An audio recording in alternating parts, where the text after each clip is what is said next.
Tino Fiumara was a vicious and powerful mobster, who some believe was a serious contender to become boss of the Genovese crime family. Let's check him out.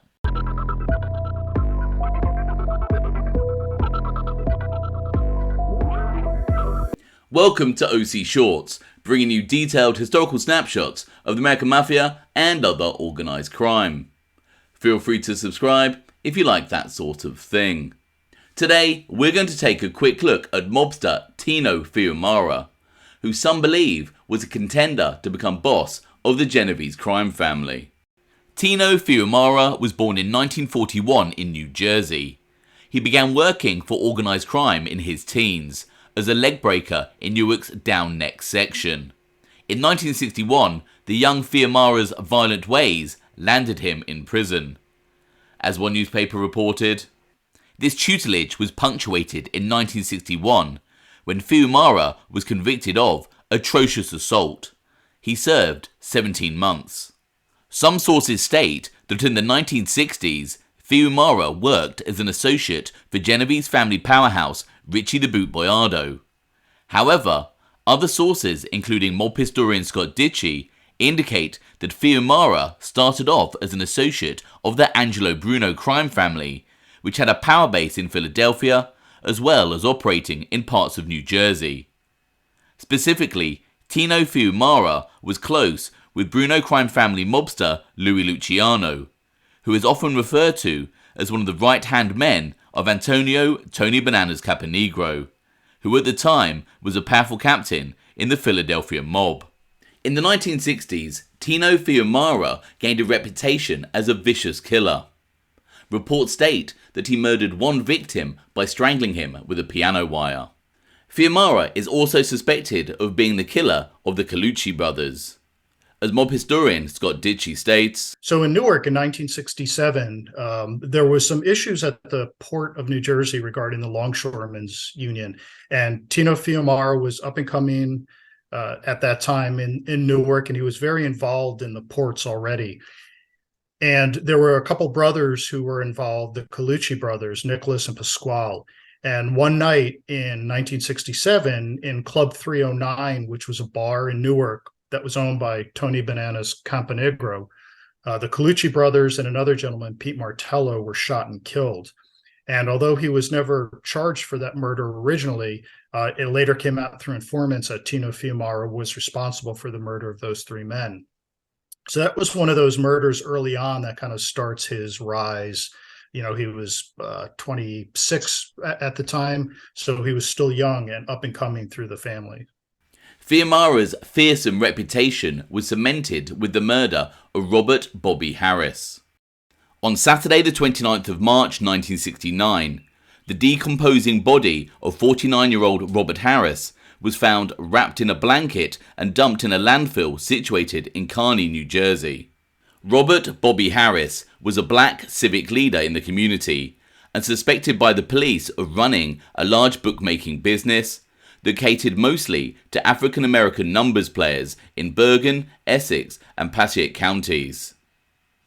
Robert Harris had disappeared on the 3rd of January 1969. His wife reported him missing the following day.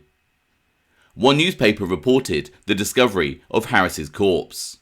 The body of the 49-year-old Harris, who lived in Montclair, was found wrapped in a blanket, hands and feet bound, the skull battered with multiple fractures all over, according to the Hudson County Medical Examiner's autopsy report. Further details would emerge regarding the torture and beating that Robert Harris had suffered prior to his death. As reported by Jerry Capisi, his skull was crushed, his spine was broken, the ribs on the right side of his body were caved in, 9 ribs on the left side were fractured, as was his right leg. For good measure, Harris was shot once in the chest. He was in a kneeling position, with his ankles tied to the back of his head with wire. The authorities were informed by informants that Tino Fiumara had been responsible for horrifically beating Harris with a baseball bat before ending him with a bullet to the chest. The motive for the killing was put down to a dispute over turf. Law enforcement sources would state, "We received information from confidential informants that Tino had done it, and had driven the trussed-up body around to make sure that everyone knew that the family was very serious about its control of all the bookmaking business in New Jersey. As mentioned, Tino Fiumara was close with Philadelphia crime family mobster Louie Luciano.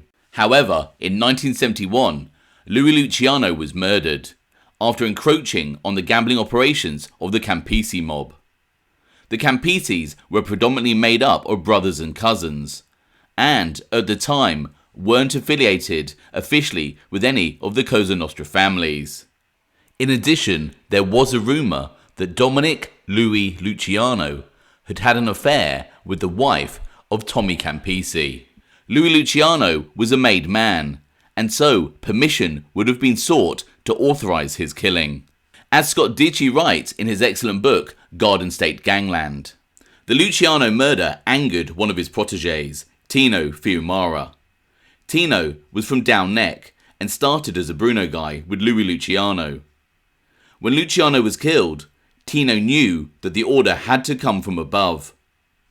The Campisis told other members in their group that Carlo Gambino had given the order, but it was apparent to Fiumara that Tony Banana's Caponigro had to have been consulted. Luciano was a made guy and in his crew. There was no way that Caponigro would have allowed this to happen in his backyard without at least being consulted. Tino made his frustration felt. Tino Fiumara was a rising star in the underworld with a fearsome reputation, and it was clear to everyone that unless steps were taken, then the problems between Fiumara and Caponigro were going to escalate. And so, a move was made to transfer Fiumara away from the Bruno crime family, and he became an associate of the powerful Genovese crime family. And he was placed under Genovese captain Peter Lodi Pete LaPlaca. Along with his violent ways, Tino Fiumara was also a huge moneymaker for the Genovese crime family. And then, when the books were opened again in early 1976, the 34-year-old Tino Fiumara was officially inducted into the Genovese crime family. Fiumara was heavily involved in union racketeering on the waterfront, and some sources indicate that by the late 1970s he was acting captain for his aging captain Peter Lodi Pete LaPlaca. Fiumara's criminal career on the streets was halted in 1979 when he was caught up in an undercover police operation called Project Alpha. Mob historian and author Scott Ricci expands on this further. Yeah, so Project Alpha was basically an undercover operation by New Jersey State Police, where they sent in an undercover operative, Bob Delaney, who later went on to fame as an NBA referee. And they basically set up a trucking company that they monitored. And the idea was to get involved with both truck hijacking, the ports, and kind of how the mob was infiltrating legitimate businesses in northern New Jersey. So Project Alpha was set up with these undercover state troopers involved and quickly gained the attention of a number of mafia figures, including Tino Fiumara. It also, interestingly, attracted the attention of the FBI and other investigative agencies. So it was really a very well done undercover operation. And eventually, the FBI were getting so close that the state police had to kind of wrap everything up, and they arrested a number of individuals tied to the Genovese family, as well as a couple other families. And Fiumara was sentenced to 15 years in prison and went away in 1979.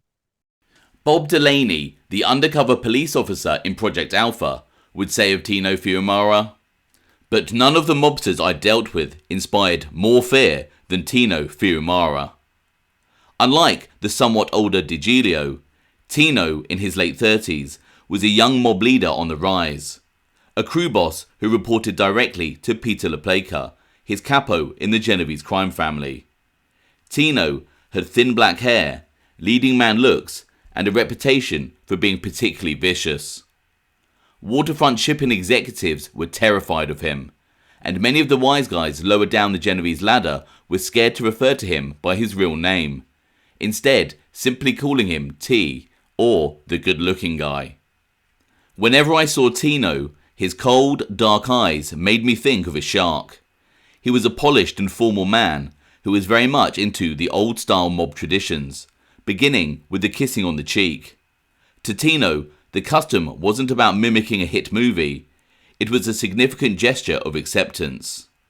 Tino wasn't real big, maybe 5'11", 165 pounds, but he had a quiet, sinister presence that exuded his well-earned reputation for intimidation. He was not a man you crossed, and it was impossible to feel at ease in his presence because I never knew what he was really thinking. And so, as mentioned, in part as a result of Bob Delaney's work on Project Alpha, Tino Fiumara was sent to prison for extortion and would serve 15 years inside.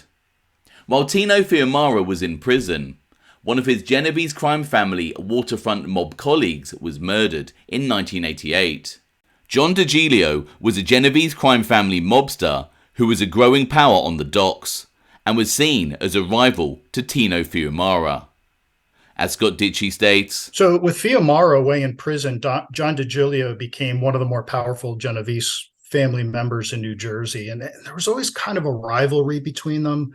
If you read some informant reports and some of the FBI documentation from the mid-1970s, there always seemed to be a little bit of a rivalry with Fiumara and DeGilio. And interesting, they were both implicated in a series of murders in the mid-1970s known as the 22 caliber killings, where a number of individuals tied in with the Genovese family and with DeGilio were murdered in a short span of time. And Fiumara was one of the suspects that might have been involved in some of these murders. But after after Fiumara goes away in 1979, DeGilio kind of rises to this higher level in the Genovese family, but he runs afoul of his superiors and he's murdered in 1988. I have covered the life and murder of John DeGilio in further detail in a previous video, and have included the link to this in the comments below. In December 1993, 2 months before Tino Fiumara was released from prison, law enforcement braced itself for the return of the greatly feared gangster. As one newspaper reported, the mobster poised to retake control of the New Jersey mob doesn't live in the Garden State these days, but he'll be back soon, February the 4th, 1994. That's when Tino Fiumara, the ruthless high school dropout who went on a forced vacation to the federal penitentiary Fort Worth, Texas 14 years ago, returns to claim his spot as the main Genovese mobster in the state. Tino's going to come out swinging, says Stephen Casu, a federal labor racketeering investigator. He will take control of the New Jersey waterfront. A year younger than Gambino boss John Gotti, Fiumara, 52, also has a violent temper. He reputedly used baseball bats on those who crossed him in the mid-1970s, just like Gotti has often bragged he did.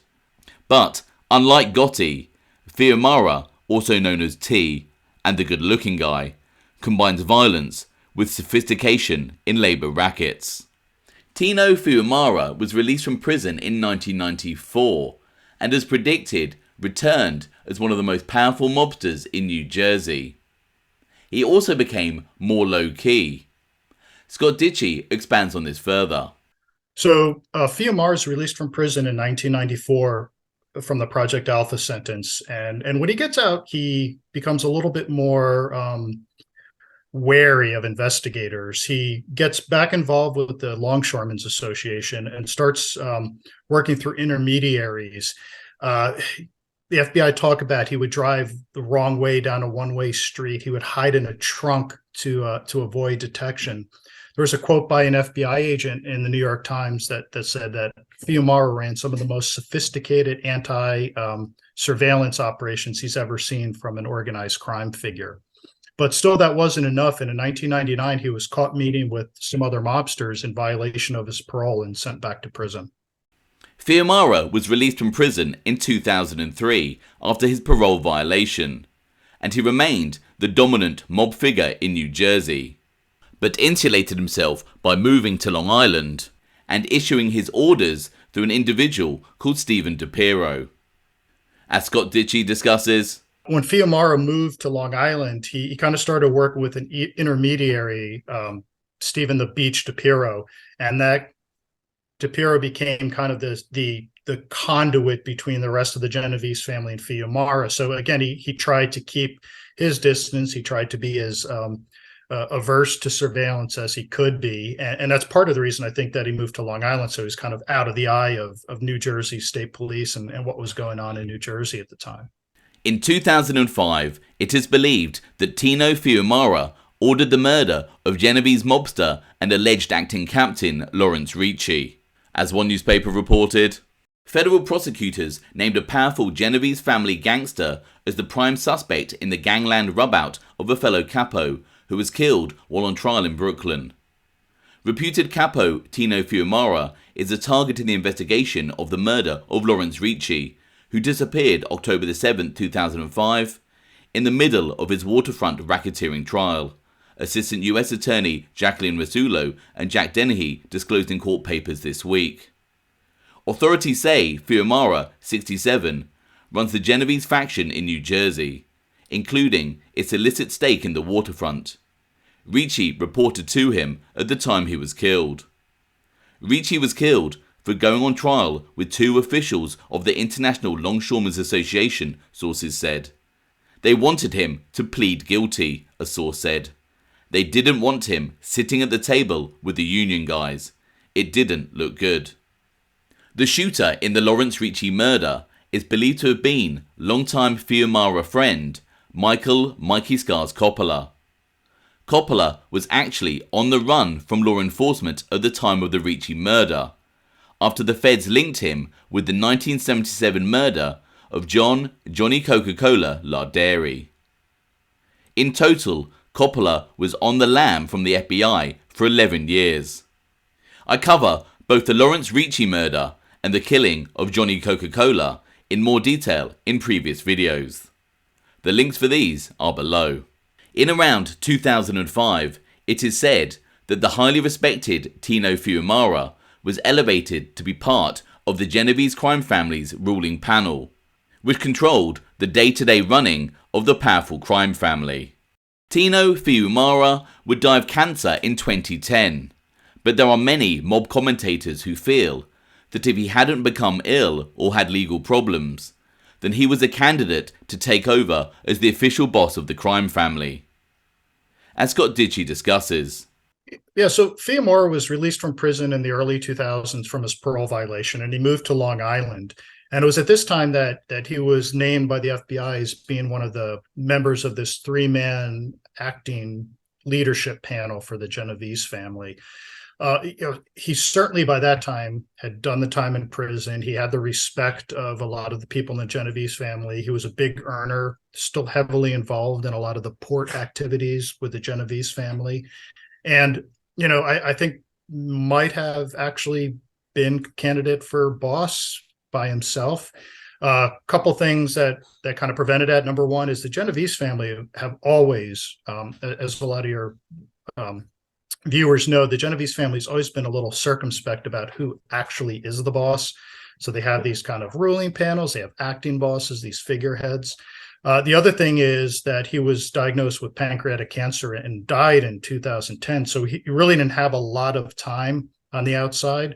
But even during that time period, he was already, again, under the eye of the FBI and named in another sweeping indictment in the mid-2000s.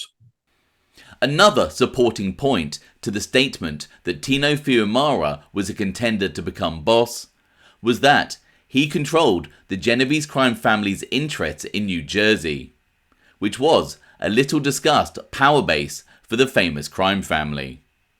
Scott Ditchy expands on this further.